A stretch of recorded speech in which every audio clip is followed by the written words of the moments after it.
let's go. Okay. Yeah, so for the last talk for today, we are very happy to have Rui Xiong speaking about Motivic Lefschetz Theorem for Twisted Milnor Hypersurfaces. Please go ahead. Yeah, thank you, everyone. And today I'm going to talk about Motivic decomposition of what title is said. So I'm going to talk about the meaning of the diagram shown in the title page. It will be clear after my talk. So firstly, let me explain the background of motivic decomposition. So the idea of the category of Chow motifs is actually due to Grothendieck. By definition, is an idempotent completion of the category of correspondence. Roughly speaking, Chow motif is an attempt of linearization of varieties. So we know that in linear algebra, we can decompose a vector space into dimension 1 linear subspaces. So we want to do the same on varieties. So as a result, the variety, when put it into the category of motifs, could be decomposed into a direct sum of smaller pieces. So this direct sum is known as motivic decompositions. The most typical example is motivic decomposition of projective space. So we write M bracket to mean we consider it as an object in the category of motifs. So the result is we can decompose projective space into many copies of Z's. Z is by definition the spectrum of the base field, and the bracket means a T-twist. So in general, if a variety admits an affine paving, then it decomposes into many copies of Tate motifs, say Z twisted by I. However, in general, it's very hard to decompose an actual variety. So this is the background of motivic decomposition. Okay, and since I'm speaking in Schubert seminar, so let's discuss our best friend, probably, the homogeneous varieties. So my definition of homogeneous varieties is G over P. G is an algebra group, a linear algebra group. P is a parabolic subgroup. We know that over algebra closed field, homogeneous varieties are classified by likened diagrams. So for example, projective spaces, it's a homogeneous variety of type A, and incidence varieties is also homogeneous variety of type A, but different parabolic. And similarly for old quadrics and even quadrics, so they are homogeneous variety of type B and type D respectively. However, today I'm going to I'm going to work with non-algebraically closed field. So if we want to work with homogeneous varieties over non-algebraically closed field, then besides likened diagrams, we need to also classify the twisted form of an algebra group. So here are two examples. Firstly, twisted forms of PGLN. They are one-to-one correspondent to central simple algebras, which is classified by Borel groups. And the twisted forms of orthogonal groups, they are actually equivalent to classify quadratic forms, which is classified by vector rings. Okay, so today in my talk, I will restrict myself to type A, so PGLN case. So as I explained, so a twisted form is equivalent. Well, they are actually given by a central simple algebra. So now I'm considering a cyclic algebra. So it's a very classical source of central simple algebras. So it's by definition, we start from a field F, and a cyclic algebra is by definition, it's an algebra generated by two generators, U and V. The nth power of U is A, the nth power of V is B. A and B are from the field. And when we commute U and V, we need to multiply roots of unity. Okay, so it turns out it's essentially simple algebra of dimension n squared over f. And starting from this cyclic algebra, we can construct the so-called Silver-Brouwer varieties, which is by definition, it's a variety of ideals of dimension, the right ideals of A of dimension n. Okay, and here is a remark that being an ideal is actually can be written as an algebraic equation, so it actually defines a variety.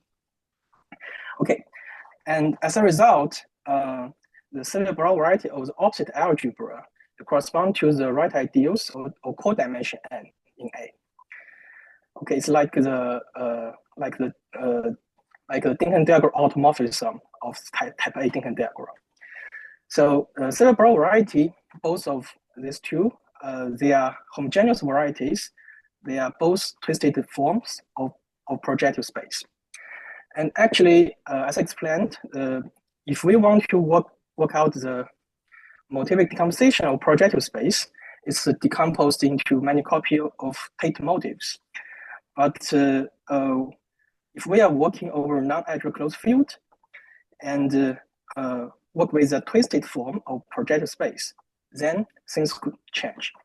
So when A actually is a classical result proved by Kamponka, that when A is a central division algebra, the motive, the Chow motive of Silver-Brouwer variety is actually indecomposable, so it cannot be decomposed further.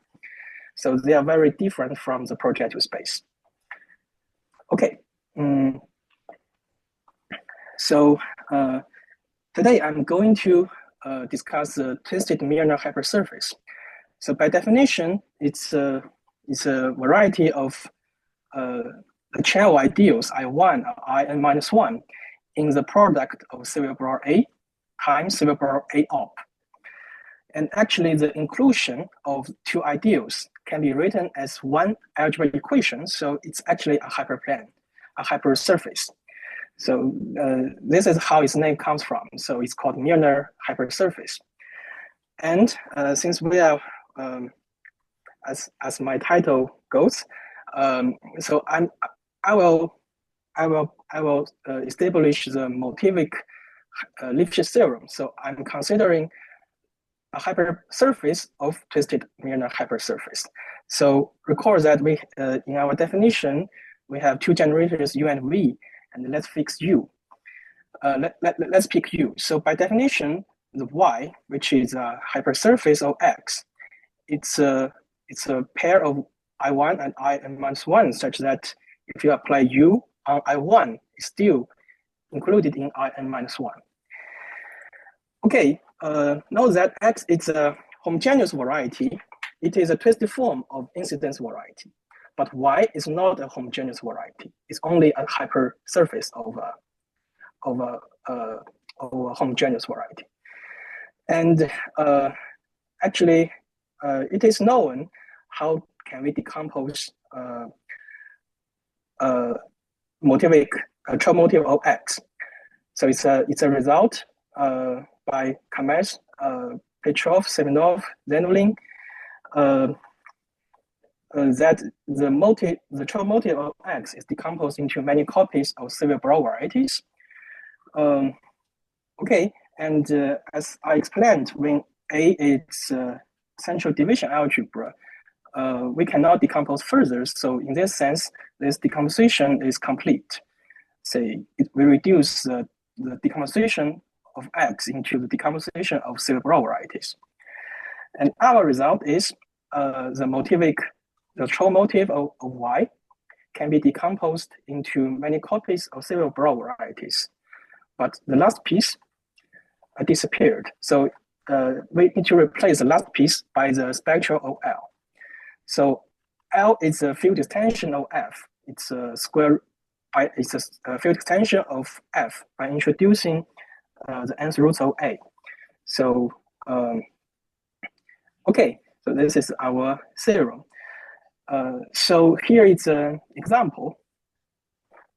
So let me explain what this diagram means. So, so firstly, let's look at the MX, this diagram. So every chain corresponds to a motif of cerebral variety. So as when n equal to 5, as I explained, the cerebral variety is a twisted form of projective space. In this case, projective space decomposes into 5 copies of Z, and up to some twist, and we join by a line since they are indecomposable in general. So we draw them by a line, so we get a chain joined 5 points, and the theorem says that the motive of X is a direct sum of 4 copies of cerebral varieties. So we decompose them into 4 chains and with some twist. So this is a diagram above. So let me explain the diagram of MY. So our result says that the first many pieces, except the last one, is the same with motivic with motive of X, but the last piece is replaced by a spectrum of some field. And in this case, L is a field extension of degree 5, and this Galois group is a cyclic group of degree 5. So we draw a pentagon to mean this field. So we have this picture. Okay, so now let us discuss. So basically, this is a statement of our theorem. So the rest of my talk will focus on how can we prove this, the idea behind the proof. So the first thing, so actually our proof is highly motivated by Hodge theory in complex algebra geometry. So since it's a hyperplane, so of course the first theorem come to our mind, it's Hodge-Lefschetz theorem. So it says that if we have a ample smooth divisor in a smooth projective variety, then the pullback from cohomology X to cohomology Y is an isomorphism for before mid dimension, and the push forward is an isomorphism bigger than mid dimension. So actually, it basically says that the cohomology of Y is actually determined by X except the middle dimension degree. So actually, it's like our diagram. We remind our diagram before the middle dimension, everything is the same. So actually, we prove the similar argument. We prove a similar statement. The cerebral variety of the decomposition can be viewed as an analog of this theorem. So the first in the diagram, the first row corresponds to motivic decomposition of X, and the lower one corresponds to motivic decomposition of Y. So we have pull back and push forward, and we show that they are actually isomorphism. And so it's reduced to find the last piece, the spectral L. Actually, it is the most interesting piece. So actually, in the study of motivic decomposition of homogeneous varieties, they never exit an arcing motive. So arcing motive is by definition spectrum of some field extension. So this new phenomenon is kind of unique since we are considering a hyperplane, because it is not a homogeneous variety but a hyperplane. So it's a unique feature of this variety. Okay, so let me explain how can we figure it out. So actually, Hodge theory also gives us some hint about how the middle dimension looks like.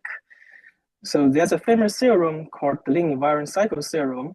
Roughly speaking, it says the image of the restriction map is a monodromy invariant component. So I'm not going to explain what is monodromy, and I'm not going to put this statement precise, but let me give some remarks on this in our particular case. So in particular, the primitive part, this terminology comes from Hodge theory. the primitive part, the last piece, must have a non-trivial monodromy action. Well, this is the first remark. Secondly, where the monodromy comes from. So in our specific case, we can consider the universal family of hyperplane sections. So I denote it by a calligraphic Y. So recall that our Y is defined such that if you apply U on I1, it's included in I n minus 1. But we can change U, right? And to construct a universal family, we record the x, the element change from U as a second coordinate. So we construct this universal family of hyperplane sections. 15 minutes. Yeah, thank you. So in this case, we have a projection to A, and if all these are defined over C, then A is a matrix algebra, and the monodromy action comes from the fundamental group of the locals of regular semi-simple element. And actually, the fundamental of this space is well known to be the algebraic group. Okay, and in our case, we actually Galois group gamma L plays the role of monodromy. So it's actually a general philosophy in maybe Galois cohomology that if you go to the splitting field, then everything is the same, but it does not commute with the obvious Galois group actions. So we can record the obstruction by one cycle, and using this one cycle, we are able to construct the commuted diagram as shown in the as shown here. Yeah. So here x0 is the incidence variety. It's actually a homogeneous variety of PGLN. So it's a split form. And okay, this is how we translate the problem of Galois group action into incidence variety. So now I'm going to apply some techniques in Schubert calculus. So say the torus action. So since actually the field L contains all the eigenvalues of U, so we can assume the image of U in the matrix algebra is diagonal. As a result, we can actually, the standard maximal torus acts on Y, L, and XL at the same time. Once we have this pair, they have the same number of fixed points. So see the fixed points of TL, XL, and X0L, they are the same. So they are all given by I distinct from J among 1 to n.